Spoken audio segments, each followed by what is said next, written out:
আপনারা জানেন যে গত 5ই আগস্ট প্রবল গণ আন্দোলনের মুখে লেজ গুটিয়ে শেখ হাসিনা ভারতে পালাতে বাধ্য হয়েছে। এবং এই যে শেখ হাসিনা ভারতে পালিয়েছে, এটা আমাদেরকে বারে বারে বলতে হবে। বঙ্গবন্ধু কন্যা পালায় না, সে পালিয়েছে।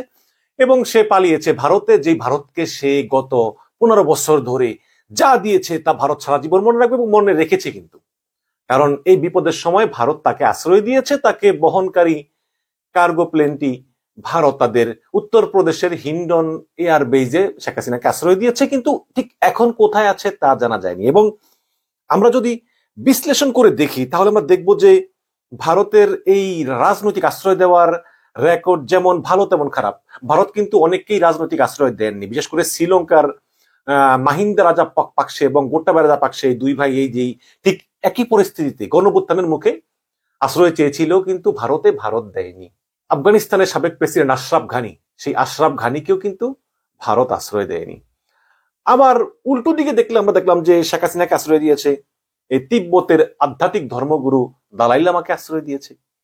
এরকম নিজের স্বার্থের যারা অনুকূলে, যারা আসলে ভারতের স্বার্থের অনুকূলে কাজ করে, নিজের দেশের সঙ্গে বিশ্বাসঘাতকতা করে ভারতের স্বার্থ দেখে, সেই ধরনের নেতাগুলিকে কিন্তু ভারত আশ্রয় দেয়, না হলে বলা হবে যে বেইমানি। এই কারণেই কিন্তু শেখ হাসিনাকে আশ্রয় দেওয়ার আগে Narendra Modi all party meeting ডেকেছিল। কংগ্রেস আছে, তারপরে তৃণমূল কংগ্রেস সহ আরো যেসব দলগুলো আছে, সব দলগুলোর মতামতের ভিত্তিতে শেখ হাসিনাকে আশ্রয় দিয়েছে।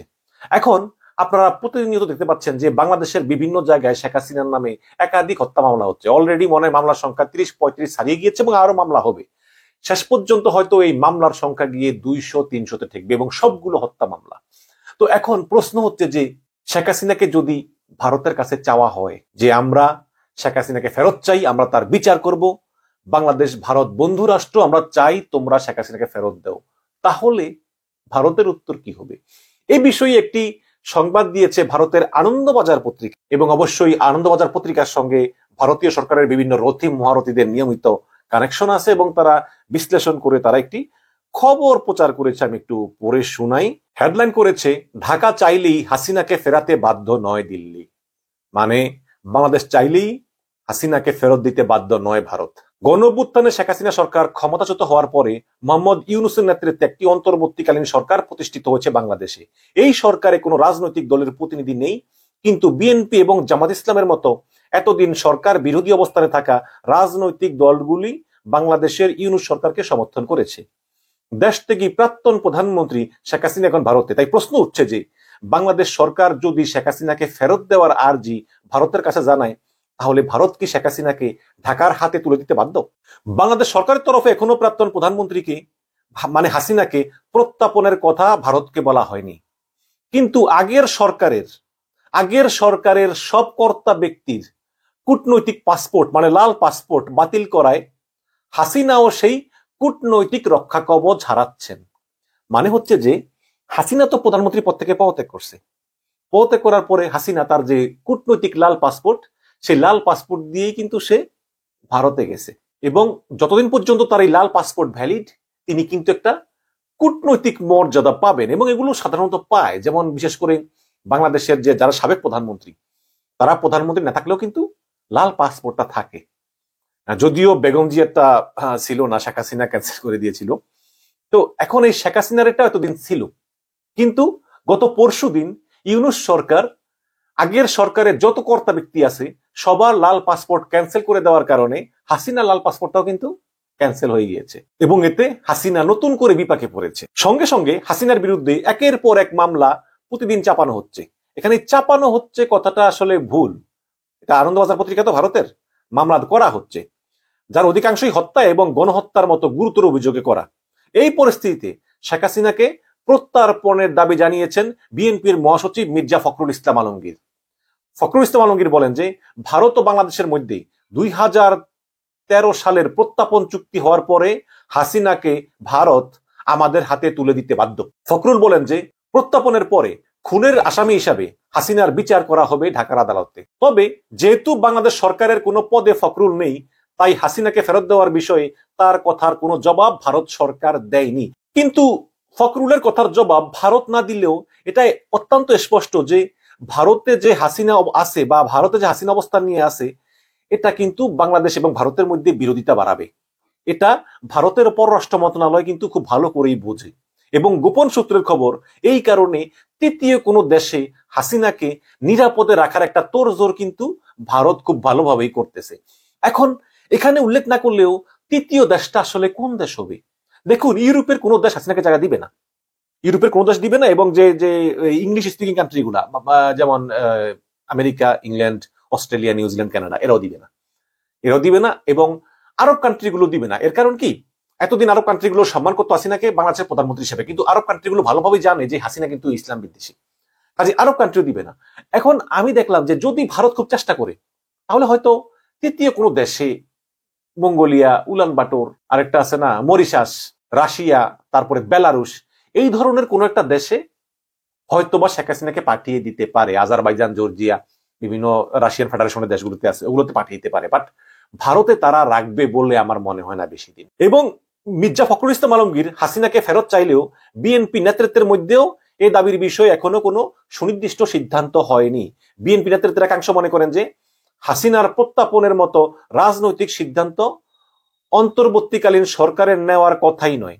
অন্তর্বর্তীকালীন সরকারের কাজ হচ্ছে আইন শৃঙ্খলার হ্রাস টেনে নির্বাচনের ব্যবস্থা করা। নির্বাচনে জিতে ক্ষমতায় আসার পরে হাসিনাকে ফিরিয়ে এনে কাঠগড়ায় তুললে তবেই বিএনপি রাজনৈতিক ফায়দাটি পাবে।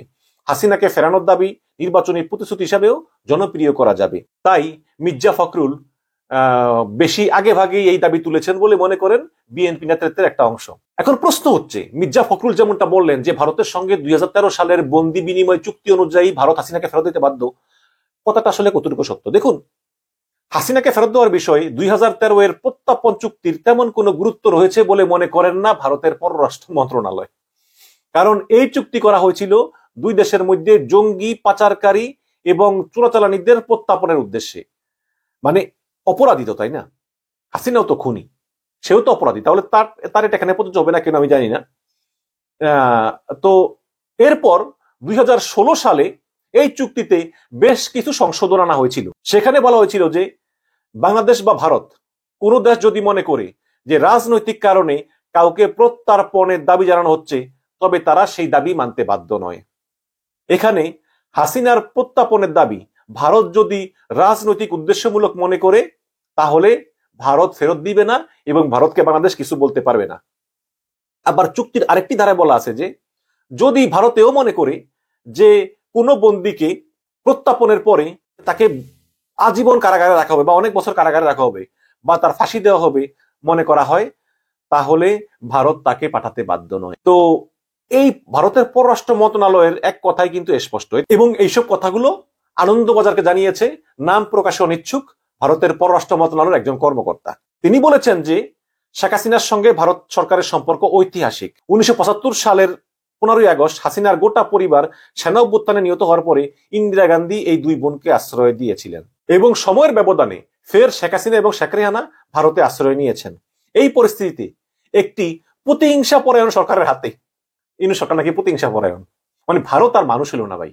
যেই হাসিনা এতগুলো মানুষ মারলো, গণহত্যা করলো, বাংলাদেশের ইতিহাসে নিষ্ঠুর গণহত্যা চালালো, ভারত তাদেরকে একটা কথা বললো না দুই বোনকে যে তোমরা কেন এতগুলো গণহত্যা চালালে, তোমরা কেন ক্ষমতা ছেড়ে দিলে না, তোমরা কেন দেশ পরিচালনায় গত 15 বছর ধরে এত নির্যাতন করলে, এত গুমখুন করলে, এগুলো কিচ্ছু ভারত বলে না। ভারত বললো যে ইউনূস সরকার প্রতিহিংসা পরায়ণ। মানে কি বলবো আর, আমি জানি না ভারতের সঙ্গে আমাদের সম্পর্ক আসলে ভবিষ্যতে কিরকম রাখা উচিত। প্রতিহিংসা পরায়ণ সরকারের হাতে ভারত কখনোই হাসিনাকে ছেড়ে দিতে পারে না। তাই তৃতীয় কোনো দেশে তাদের নিরাপদ আশ্রয়ের বিষয়টি খতিয়ে দেখা হচ্ছে। মানে ভারত তো এই দুই বোনকে দিবেই না, কিন্তু ভবিষ্যতে যদি বাংলাদেশের সঙ্গে টেনে সম্পর্ক খারাপ হয়, যদি ভবিষ্যতে বাংলাদেশ সরকার বলে ফেলে যে হাসিনাকে ফেরত না দিলে ভারতের সঙ্গে আমাদের কোনো সম্পর্ক থাকবে না, এইসব কারণেই মূলত ভারত চিন্তা করতেছে যে হাসিনা এবং রেহানাকে তৃতীয় কোনো দেশে পাঠানো যায় কিনা। রেহানার দরকার নেই, রেহানা তো ব্রিটিশ নাগরিক। হাসিনাকে তৃতীয় কোনো দেশে ফেরত পাঠানো যায় কিনা, হয়তো বেলারুশ বা রাশিয়া বা এরকম কোনো দেশে যদি ফেরত পাঠায় তাহলে ভারত হাফ ছেড়ে বাঁচবে। তবে ভারত সেই ব্যবস্থাও করবে দেশের সঙ্গে যে হাসিনাকে এমন দেশে পাঠাবে যে ওই দেশটাও কখনো বাংলাদেশ সরকারের অনুরোধে হাসিনাকে যাতে ফেরত না পাঠায়। এটা নিশ্চিত করার পরেই ভারত হাসিনাকে সেই দেশে পাঠিয়ে দেবে, এবং ভারত নিশ্চিত করবে যে যাতে হাসিনাকে কখনোই বাংলাদেশ সরকার বিচারের জন্য না পায়।